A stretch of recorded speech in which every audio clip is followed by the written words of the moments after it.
அனைவருக்கும் வணக்கம். இன்னைக்கு நம்ம பார்க்க போறது செவ்வாய்க்கிழமையில நான் பண்ற வழிபாடு தான். எப்பவும் போல வெற்றிலை தீபம் மட்டும் இல்ல, இன்னைக்கு பஞ்சமி திதி பாத்தீங்கன்னா மதியம் 3:30 வரைக்கும் இருக்கனால நான் நேத்து பஞ்சமிக்கு வாராகி அம்மனுக்கு நான் வழிபாடு செய்யல. அதனால காலையிலேயே பாத்தீங்கன்னா முருகப்பெருமானுக்கும் வாராகி தாயாருக்கும் சேர்த்தே இன்னைக்கு அபிஷேகம், ஆராதனை, அலங்காரம் இதெல்லாம் பண்ணியிருக்கேன். வீடியோவை ஸ்கிப் பண்ணாம பாருங்க. சிறுவாபுரி முருகன் அந்த பதிகத்தை படிச்சு பயனடைஞ்ச ஒரு சகோதரியினுடைய அந்த கமெண்ட்டை உங்ககிட்ட இந்த வீடியோ பதிவில் ஷேர் பண்ணியிருக்கேன். இந்த மாலை பாத்தீங்கன்னா சமயபுரம் மாரியம்மனுக்கு பூச்செறிதல் விழாவுக்காக அங்க இருந்து பிரசாதமா வந்தது. அதே மாதிரி நிறைய உதிரி பூக்களும், அம்பாளுக்கு போட்ட உதிரி பூக்கள், விபூதி, குங்குமம், எலுமிச்சம்பழம் இதெல்லாம் பாத்தீங்கன்னா தெருவுல இருந்து எங்களுக்கு கொடுத்து விட்டு இருந்தாங்க. ரொம்பவே சந்தோஷமா இருந்துச்சு. காலையிலே பாத்தீங்கன்னா மாலையை நிலையில மாட்டிட்டு அதுக்கப்புறம் அதுல இருக்கிற உதிரி பூக்களை திரும்ப நம்ம அம்பாளுக்கு போடக்கூடாது, அதனால உருளியில வச்சிடலாம்னு சொல்லிட்டு அதுல எந்த பூ நல்லா இருக்கோ அதை பாத்தீங்கன்னா உருளியில வச்சிருந்தேன். எலுமிச்சம்பழத்தை சாமி முன்னாடி வச்சுட்டு நல்லபடியா இன்னைக்கு பூஜையை ஆரம்பிக்கலாம் அப்படின்னு சொல்லிட்டு இன்னைக்கு பூஜையை ஆரம்பிச்சாச்சு. காலையிலே குலதெய்வம் உண்டியல்ல நல்லபடியா காணிக்கை செலுத்திட்டு துளசி அம்மாவுக்கும் நிலைவாசல்ல குலதெய்வத்துக்கும் விநாயக பெருமானுக்கும் வாசல்ல தீபம் ஏத்தியாச்சு. அதே மாதிரி இன்னைக்கு அபிஷேகம் பாத்தீங்கன்னா முருகனுக்கு ரொம்ப பிடித்தமான ஒரு அபிஷேகம். இந்த ஒரு அபிஷேகம் பண்ணாலே போதும், முருகப்பெருமானுடைய அன்பை நம்ம ஈஸியா பெறலாம். முருகப்பெருமான் நமக்கு நம்ம நினைச்சது நடக்கல, நமக்கு கேட்டது கொடுக்கல அப்படின்னு நம்ம நினைச்சுக்கிட்டு இருந்தாலும் நமக்கு எது நல்லதோ, எது எப்ப நமக்கு சேரணுமோ அதை கண்டிப்பா செய்வாரு. அதை நான் முழுமையா நம்புறேன். எத்தனையோ சோதனைகள் எனக்குமே இருக்கு. நிறைய விஷயங்கள் நான் எதிர்பார்த்த விஷயங்கள் நடக்கல. எனக்கு வாய்ப்புகள் அது தட்டி போயிருக்கு. ஆனாலும் பாத்தீங்கன்னா இறை நம்பிக்கையில எனக்கு இருக்கிற அந்த நம்பிக்கை 1% கூட ஏன் நம்ம பூஜை பண்ணணும், ஏன் நம்ம வழிபாடு செய்யணும் அப்படின்னு எனக்கு தோணுனதே இல்லை. ஏன்னா எனக்கு வேற யாரும் கிடையாது, இறைவன் மட்டும்தான் எனக்கு துணை. அப்படிங்கறனால அவரையும் நான் விட்டுட்டேன்னா நான் எங்க போவேன் அப்படிங்கிறது எனக்கு தெரியாது. நான் பாத்தீங்கன்னா ரொம்ப டிப்ரெஷன்ல கூட போகலாம். இல்ல பாத்தீங்கன்னா நான் ரொம்ப எதுவுமே எனக்கு உள்ள ஒரு தாழ்வு மனப்பான்மை கூட அதிகமாகலாம். இது எதுவுமே எனக்கு வராம இருக்கிறதுக்கு முக்கியமான காரணம் நான் பண்ற பூஜைகள் தான். அதனால ஏன் இவ்வளவு பூஜை பண்ணோம், என்ன செஞ்சிட்டாரு, உங்களுக்கு மட்டும் என்ன ஸ்பெஷலா முருகன் செய்யறாரு அப்படின்னு சில பேர் நினைக்கலாம். எனக்கு உங்களுக்கு செய்யற மாதிரிதான் எனக்கும் அந்தந்த கர்மாக்களுக்கு ஏத்த மாதிரிதான் நமக்கு செய்வாங்க.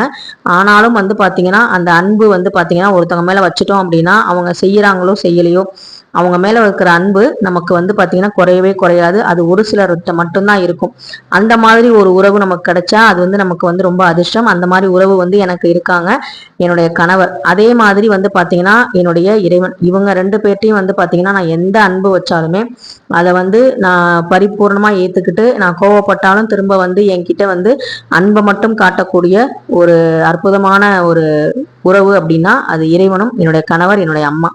அப்படிப்பட்ட இந்த பஞ்சமி திதியிலையும் இந்த செவ்வாய்க்கிழமையோடு கூடிய முருகப்பெருமானுக்கு உகந்த இந்த நாள்ல நான் முருகப்பெருமானுக்கு பஞ்சாமிரத அபிஷேகமும் பாலாபிஷேகமும் பண்ணியிருந்தேன்.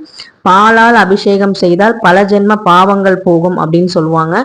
அதே மாதிரி நம்மளுடைய முருகப்பெருமான் அபிஷேக பிரியர். அபிஷேக பிரியர்ங்கிறத விட பஞ்சாமிரத பிரியர்னு சொல்லலாம். அதனால பஞ்சாமிரதம் இன்னைக்கு அவருக்கு அபிஷேகம் பண்ணேன். விநாயக பெருமானுக்கும் வாராகி தாயாருக்கும் பண்ணேன். பஞ்சமி நாயகி வாராகி அம்மன் நம்மளுடைய ராஜேஸ்வரியுடைய படை தளபதி. அவங்க வீட்டுல இருந்தா நமக்கு ஒரு காவல் மாதிரி, எனக்கு ஒரு தைரியத்தை கொடுக்கக்கூடிய ஒரு தெய்வம். நீ இருக்க, நீ பாத்துக்குவ அப்படிங்கிற ஒரு நம்பிக்கையை கொடுக்கக்கூடிய ஒரு தெய்வம். அதே மாதிரி வேல் இருக்கு, ஆயுதம். இந்த ஆயுதம் பாத்தீங்கன்னா பகைவரை அழிக்கிறது இல்ல, பகைவரை திருத்துறது. அதாவது நம்மளுடைய சூரனை வதம் செய்யல, அவரை ஆட்கொண்ட ஒரு அற்புதமான கடவுள் நம்முடைய முருகப்பெருமான்.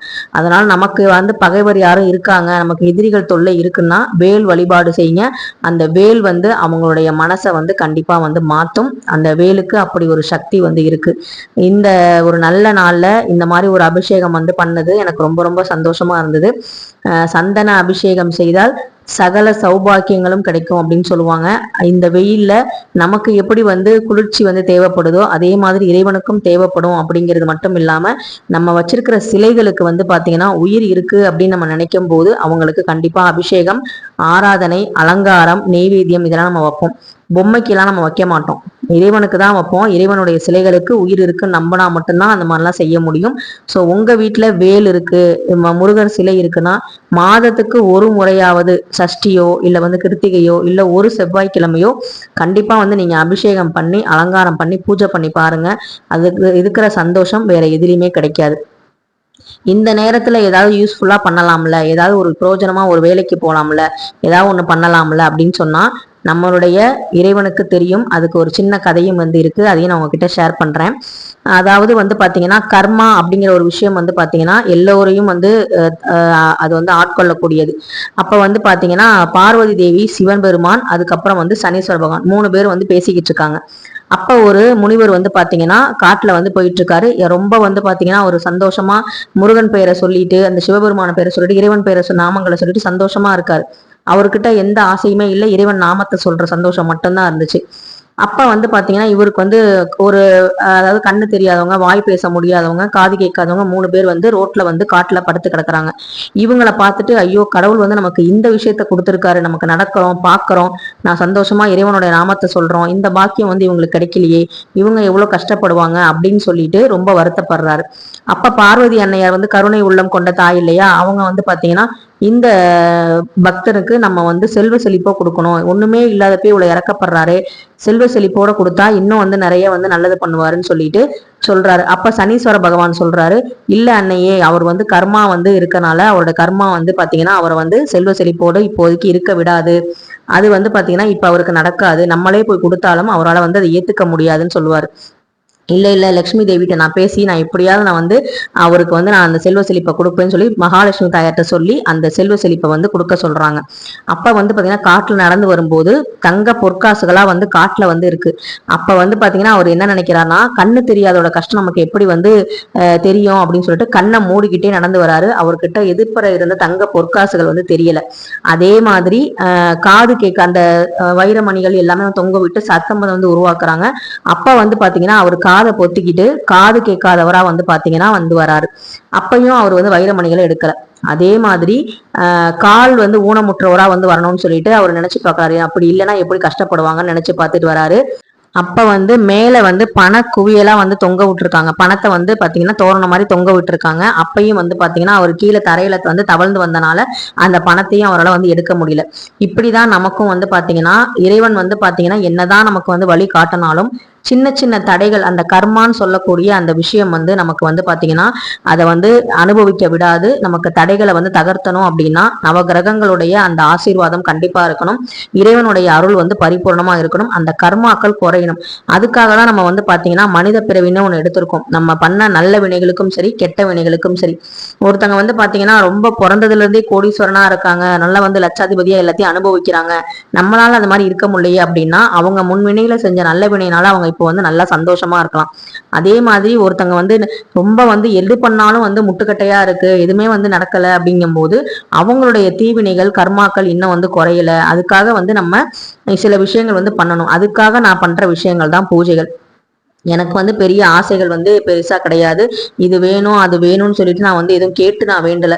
நல்லபடியா வந்து பாத்தீங்கன்னா உண்மையை சொல்ல போனா என்னுடைய மரணம் கூட யாரையும் வந்து பாரமா வந்து ஆகக்கூடாது, என்னுடைய மரணம் வந்து மற்றவங்களுக்கு வந்து பாரமாக இருக்கக்கூடாது. என்னுடைய கடைசி காலத்துல நான் வந்து நோய்வாய்ப்படாம நல்லபடியா வந்து இருக்கணும், என் பிள்ளைகளுக்கும் என்னுடைய கணவருக்கும் நான் வந்து பாத்தீங்கன்னா ஒரு தொந்தரவா வந்து மாறக்கூடாது அப்படிங்கிறதான் என்னுடைய வேண்டுதல். அதே மாதிரி வீட்டுல இருக்கவங்களுக்கு உடல் ஆரோக்கியம் இருக்கணும், உழைக்கிறதுக்கு நாங்க ரெடி கடவுளே, நீ வந்து உழைப்பை மட்டும் கொடுக்கறதுக்கு நீ வந்து எங்களுக்கு நல்ல ஒரு உடல் ஆரோக்கியத்தை வந்து கொடு, அது மட்டும் எங்களுக்கு போதும், நாங்க உழைச்சுக்குவோம் அப்படின்னு தான் நான் வந்து வேண்டுவேனே தவிர மற்றபடி வீடு கொடு, கார் கொடு, பங்களா கொடு இதெல்லாம் நான் வந்து வேண்டினதே கிடையாது. நம்ம உழைச்ச உழைப்புக்கு கடவுளுக்கு தெரியும் என்ன வந்து இவங்களுக்கு செய்யணும் எப்ப வந்து செய்யணும் அப்படின்னு சொல்லிட்டு. அதே மாதிரிதான் அதுக்காக தான் வந்து பாத்தீங்கன்னா சனி பகவான் சொல்லுவார் பார்வதி தேவியாட்ட, நான் தான் சொன்னேன் தாயாரே, அவங்க வந்து கர்மாக்கள் வந்து நம்ம என்னதான் பண்ணாலும் அது வந்து பாத்தீங்கன்னா எது நடக்கணுமோ அதான் வந்து நடக்கும், நம்ம என்னதான் பண்ணாலுமே நல்லதே கொடுத்தாலுமே அவங்களால வந்து அந்த நேரத்துல எடுத்துக்க முடியாத ஒரு தடைகள் வந்து ஏற்படும், அவருடைய கர்மா குறையும் போது அவரும் வந்து பாத்தீங்கன்னா நல்லபடியா இருப்பாரு அப்படின்னு சொல்லி இந்த கதையை வந்து முடிப்பாங்க. ஸோ இப்படிதான் வந்து நம்மளுடைய பக்தியும் வந்து நம்ம பார்க்கணும். இப்ப வந்து கஷ்டப்படுற மாதிரி தெரியலாம், ஆனா நான் திரும்ப திரும்ப சொல்லுவேன், நம்ம ஏத்துற விளக்கும் நம்ம பண்ற பூஜையும் என்னைக்கும் வந்து பாத்தீங்கன்னா வீண் போகவே போகாது. கூடாது. அதுக்கு வந்து சாட்சி வந்து பாத்தீங்கன்னா இந்த கமெண்ட் தான். நான் 2 மாசத்துக்கு முன்னாடி சிறுவாபுரி முருகனுடைய பதிகத்தை வந்து போட்டிருந்தேன். அதை நிறைய பேர் வந்து பார்த்துட்டு அதை பாராயணம் செஞ்சுட்டு இருக்கீங்க. அப்படி வந்து பாராயணம் செஞ்சு நான் வந்து வீடு கட்டுற மாதிரி எனக்கு வந்து அந்த எண்ணங்கள் வந்து வருது. நான் வந்து மணலை எடுத்து கொடுக்குற மாதிரி எனக்கு அந்த எண்ணம் வந்து வருது. எனக்கு ரொம்ப சந்தோஷமா இருக்கு இந்த வீடியோ பதிவை நீங்க ஷேர் பண்ணதுக்கு அப்படின்னு சொல்லி ஒரு சகோதரி கமெண்ட் பண்ணியிருந்தாங்க. அந்த பாராயணம் படிச்சா உடனே வீடு கட்டிட முடியுமான்னு சில பேர் நக்கலா கூட கமெண்ட் பண்ணியிருந்தாங்க. இது எதுக்காக வந்து பாத்தீங்கன்னா இதெல்லாம் பண்றோம் அப்படின்னா, அந்த ஒரு 10 நிமிஷம் நம்ம மனசை ஒருநிலைப்படுத்தி இதை பண்ணும்போது நம்மளுடைய எண்ணங்களை நம்ம வந்து இந்த பிரபஞ்சத்துக்கிட்ட விதைக்கிறோம். அந்த விதைக்கும் போது அந்த பிரபஞ்சம் நமக்கு இவங்களுக்கு வீடுக்கு தேவைப்படுது, கண்டிப்பா வந்து இவங்களுக்கு கொடுக்கணும் அப்படின்னு சொல்லிட்டு நமக்கு வந்து இந்த வீட்டை வந்து நமக்கு நம்ம நினைச்ச மாதிரியே கனவு இல்லத்தை நமக்கு கொடுக்கும். அதுதான் வந்து பிரபஞ்ச சக்தி. நம்ம என்ன பிரபஞ்சத்திட்ட கேட்கிறோமோ, என்ன வந்து நினைக்கிறோமோ அது திரும்ப நம்ம கிட்ட கொடுக்கும். நீங்க வந்து கவலைப்பட்டுக்கிட்டே கவலையா இருக்குன்னு சொன்னா இவங்களுக்கு கவலை ரொம்ப பிடிக்கும் போல இருக்குன்னு கவலையை தான் கொடுப்பாங்க.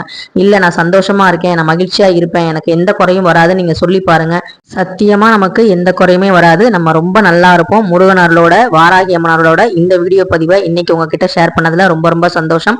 இந்த வீடியோ உங்களுக்கும் சந்தோஷத்தை கொடுத்துருந்துச்சுன்னா லைக் பண்ணுங்க, ஷேர் பண்ணுங்க, மறக்காம சப்ஸ்கிரைப் பண்ணுங்க. உங்க வேல்யூபிளான கமெண்ட்டை சொல்லுங்க. நன்றி, வணக்கம்.